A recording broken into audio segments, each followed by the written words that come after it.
suspended following his red card in that match, so Pat Nevin's the man who takes his place. That means Billy Davies alters his formation to a 4-3-3 with the Fir Park Chief Executive Nevin playing up front alongside Owen Coyle and John Spencer. Jed Brannan continues to impress in the midfield for Motherwell following his £350,000 move from Manchester City last month. He's the club's second most expensive signing, behind record buy Mitchell van der Gag, who cost £50,000 more. Hearts boss Jim Jeffries sticks with the same starting 11 which beat Kilmarnock last weekend. That means defender Paul Ritchie has for the second successive week to be content with a place on the bench as McPherson, Weir, Presley and Naismith continue to make up the back four. Neil McCann still has a slight problem with his ankle and so is not included among the substitutes. Stefan Adam got Hearts back in the score sheet last week after 4 games without a goal. Adam, who scored 12 goals last season, has knocked in 3 so far this term. The referee is Martin Clark, who celebrates 11 years as Grade 1 this season. So Motherwell get this game underway, not with the best of records against Hearts in recent seasons. Hearts have not lost against Motherwell since November 1994, a run of 15 games. And Motherwell fans will certainly be looking for their side to keep up this unbeaten run, which extends to 3 games so far under Billy Davies. Very attack-minded Motherwell side this afternoon. Support coming from Duisburg, good cross in there, Owen Coyle with a header down! And that's not far away from the left-hand post there. A good, solid attacking play by Motherwell down the right-hand side. The deep cross there from Duisburg. Coyle with a header, just wide of target. Now Hearts can open up. Here's Gary Locke. He has Garan outside him on the right. He uses that option. Deep to the back post. Grant Murray with a header down. It's just beyond McSwiggan there. Miko Cavan manages to gather that one, but it was good, powerful play by Hearts. There was Grant Murray with that header down, and it just inches away from Gary McSwiggan to connect. Spencer looking for Eddie May. Gets support from McMillan. At the back post is Jed Brannan. He has Duisburg as the option. Tries the strike's not a good one. Chance comes back for Valakari. Takes a deflection. Good save by Russi under pressure from Coyle. Well, an infringement there. The referee says that Coyle went up high on Gilles Russi, but it was brave goalkeeping by the Frenchman.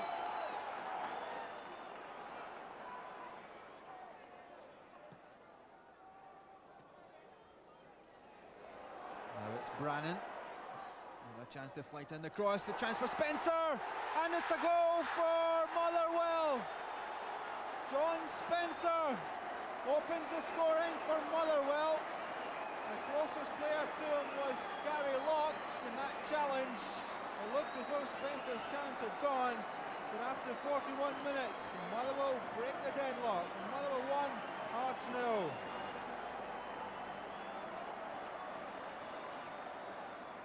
Nevin forward, lovely dummy, here's Owen Coyle, chance for the shots, good save by Gilles Russi. Owen Coyle just couldn't get sufficient power on that shot there. It was well created move by Motherwell, but Russi did well to get down low to his left. Hamilton gets the return pass from Stefan Adam, still Jim Hamilton doing well, lovely curling shot, off the post, back to Katongo. Still danger not cleared for Motherwell. Hamilton again tries to pull the trigger with a left foot shot, but it's blocked there. But lovely play by Jim Hamilton. Good play from Hamilton there, turning away from his marker on the edge of the area, curling that shot, but just coming back off the outside of the post. Coyle tries to release Nevin. That's a free kick. Gary Naismith just holding Pat Nevin. It's another opportunity for Motherwell's defenders to come forward. Sean Teal making his way into the area. Brannan with a flighted kick. There's Coyle with a free header! And it's 2-0 to Motherwell. Owen Coyle's 5th goal of the season. It was a simple header after a well-flighted free kick from Brannan. Motherwell 2-0 up in Hearts. Owen Coyle certainly enjoying a good run of form in recent weeks. On the score sheet once more. Hearts can get back into this game. Here's a Dam laying it off towards Locke. A chance for Garan, flights it into the area. There's a Dam now, look to be impeded. It's a penalty. Ian Ross judged to have pushed Stefan Adam as he just prepared in the act of shooting there. The man to take the kick is substitute Jim Hamilton. Hamilton against Cavan. Hamilton wins. Jim Hamilton pulls the goal back for Hearts. It's Jim Hamilton's 7th goal of the season for the Tynecastle side.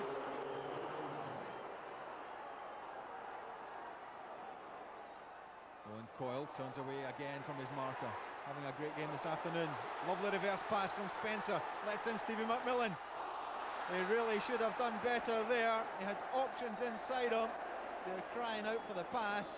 He decided to go along and only succeeded in firing that one into the side netting. Spencer to Coyle. Lays that one off to Ian Ross. Right foot strike. Well saved there by Gilles Russi. Good interplay by the Motherwell strikers again. But Ross foiled this time by Russi. Sighted ball. Onside is Owen Coyle. Still Coyle. Tries for the second. And Coyle makes it 3-1 to Hearts. With less than 6 minutes remaining for the second successive week, Owen Coyle nets a double. It was played through there by Jamie McGowan. There was no offside as Coyle bore in on top of Russi. He slotted it home. And Motherwell look on course for the 3 points. Not a good afternoon for Gilles Russi, conceding 3 goals to the Fir Park club.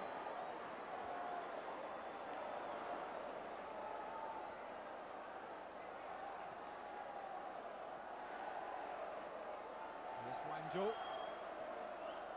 Inside to Garan, turns one way then the other. Well played, Vincent Garan. His first goal for the Tynecastle club. Vincent Garan did extremely well there, jinked one way then the other, and drove that ball behind Miko Cavan. Hearts yet again not giving up hope. Chipped into the area. Over the head of everyone. Gilles Russi can launch a last attack for Hearts. Long ball forward. But there goes the final whistle. Referee Martin Clark brings the proceedings to a close. What a great afternoon it's been for the Fir Park club. Owen Coyle for the second week in succession, getting on the score sheet with 2 goals. John Spencer had opened the scoring after 41 minutes. Midway through the second half, Owen Coyle made it 2. Substitute Jim Hamilton pulled one back for Hearts from the penalty spot, but then Coyle made it 3-1, and although Vincent Garan pulled another back for the Tynecastle side, it's Motherwell who pick up all 3 points. Motherwell 3, Hearts 2. Just a fantastic result. It's important we pick up our home games, get a victory in the home games, and I thought the players were again outstanding with their attitude and their performance. Owen Coyle on the score sheet with 2 goals, he's scoring them as if they're going out of fashion. Well, that's what Coyle is all about, you know. At the end of the day, as long as we create for Coyles and the Spencers and all these boys in the team, then I'm sure that they'll take the chances because they're good goal scorers. There's a lot of creativity in there, and we must continue to create chances for these strikers. What about the contribution of the manager to the way the team are playing? Well, I think that's, you know, to be fair, everything I know the players are doing at the moment, but I think it's coming from the manager. He's very enthusiastic, and that rubs off on everybody. He's got great ideas about the game. He was a very attack-minded player, and I think you're seeing that he's looking for an attack-minded team, and hopefully, you know, we can do that and keep the fans coming back to Fir Park. It's not often we can say at this stage of the season that Hearts haven't won a league game away from home. No, I mean, last year we were a tremendous record away from home, and we know that we've had 1 or 2 players coming in and 1 or 2 key players missing, but you know, we feel it's still strong enough and we should be winning more matches away from home. Okay, it becomes a wee bit of a confidence thing, a wee bit of a mental barrier to get over, but you know, it was there for us today. We come off a great performance last week, great victory, But you have to go out there. I mean, we knew that Motherwell would start the game. They've been going well recently and 1 or 2 decent results. And so they're well warned before the game that they would be up for it, and we have to match that like we did last week with Kilmarnock. If you don't, you're going to cause yourself problems, and that's where we got it in the first half. As I say, it was a bit better in the second half, but you still can't lose the goals that we lost and expect to win matches.